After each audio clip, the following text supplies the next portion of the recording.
Hello viewers, আসসালামু আলাইকুম। কেমন আছেন সবাই? এখন চলে এসেছি আমরা সত্যবাবুর মেইন বাড়িতে। এটা হচ্ছে ওনার মেইন বাসভবন ছিল। আর এই বাড়ির এরিয়াটা অনেক সুন্দর, ভীষণ সুন্দর। চলো পুরো বাড়িটা আপনাদেরকে ঘুরে দেখাই। আমি আমার প্রথম ভিডিওতে আপনাদেরকে জ্যোতিষবাবু বা সত্যবাবুর নদীর ওই পারের বাড়িটা দেখিয়েছিলাম। আর এটা হচ্ছে এই বেতিলা খালের ঠিক উল্টো পাশে। এটাই হচ্ছে জ্যোতিষবাবু বা সত্যবাবুর বাসভবন।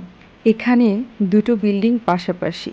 সেই সময়ের অজপাড়া গায়ের এই বিশাল দালান কোঠা শান শৌকত স্থানীয়দের কাছে জমিদারি হিসাবে প্রচলিত হবে, এটাই স্বাভাবিক। এমনকি বর্তমানে সরকারি আশ্রয়কেন্দ্র হিসাবে ব্যবহার হচ্ছে এই বাড়ি।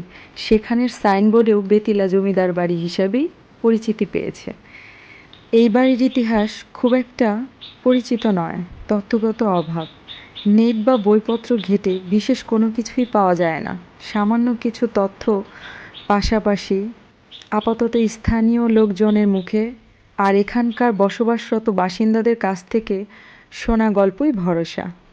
আগেই বলেছি, জ্যোতিষবাবু নামের কলকাতার বণিক এই জমিদার বাড়ির পূর্বপুরুষ। তিনি ছিলেন মূলত পাটের বণিক।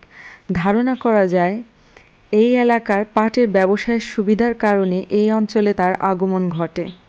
পাটের বণিক জ্যোতিষবাবুর কলকাতার ব্যবসা আর বাড়ির এক্সটেনশন হচ্ছে এই বেতিলা জমিদার বাড়ি।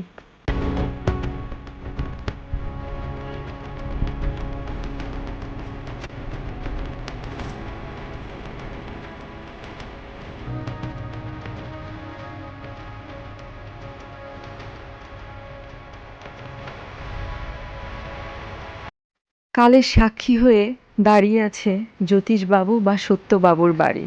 মানুষ নেই, শুধু রয়ে গেছে তাদের তৈরি করা এই বিশাল দুটি প্রাসাদ, যা দেখার জন্য দেশের বিভিন্ন জেলা থেকে দর্শনার্থীরা চলে আসে শুধু এই বাড়ি দুটোর সৌন্দর্য উপভোগ করার জন্য।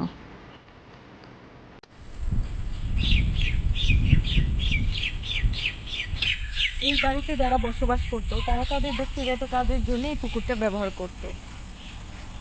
লোকমুখে শোনা যায় তারা এই পুকুরের পানিতে গোসল করতো, থালা বাসন ধুতো, আরো নানান ধরনের কাজে তারা এই পুকুরটাকে ইউজ করতো। এই দেখেন, ঢাকনাটা ভেঙে একদম ছিন্ন বিচ্ছিন্ন হয়ে গেছে।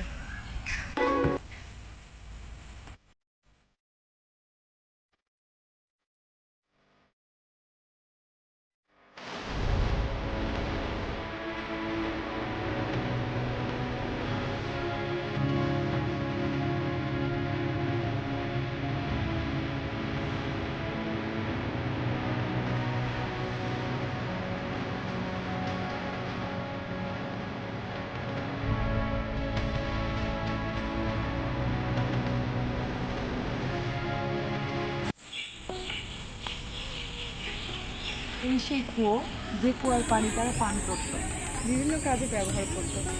কুয়োটা পুরনো হলেও এখনো অনেক মজবুত আছে। তো ভিউয়ার্স, আজকে আমার এই ব্যবসায়ী বণিকবাবুর বাড়ির ভিডিওটা সবার কেমন লাগলো অবশ্যই লাইক কমেন্ট করে জানাবেন। আর আমার ভিডিওটা ভালো লাগলে আমার চ্যানেলটাকে সাবস্ক্রাইব করবেন। তো গাইস, সবাই ভালো থাকবেন। আল্লাহ হাফেজ।